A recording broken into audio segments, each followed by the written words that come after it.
সিলেট ১ আসনের সংসদ সদস্য খন্দকার আব্দুল মুক্তাদির প্রথমবারের মতো এমপি নির্বাচিত হয়ে পূর্ণ মন্ত্রী হিসেবে নতুন মন্ত্রিসভায় স্থান পেয়েছেন।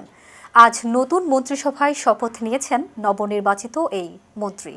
এ নিয়ে তিনি নিজের প্রতিক্রিয়ায় জানান, সিলেটবাসী ও দেশবাসী দোয়া চাইছি, দল যে আস্থা দেখিয়েছে এর প্রতিদান যেন দিতে পারে। ২০১২ সাল থেকে তিনি রাজনীতিতে সক্রিয়। ২০১৬ সাল থেকে তিনি বিএনপির চেয়ারপারসনের উপদেষ্টার দায়িত্ব পালন করছেন। এর আগে তিনি কখনো জনপ্রতিনিধি ছিলেন না। তবে একাদশ জাতীয় সংসদ নির্বাচনে সিলেট ১ আসনে বিএনপির মনোনীত প্রার্থী হিসেবে প্রতিদ্বন্দ্বিতা করেছিলেন। মুক্তাদিরের পারিবারিক রাজনৈতিক ঐতিহ্যও রয়েছে।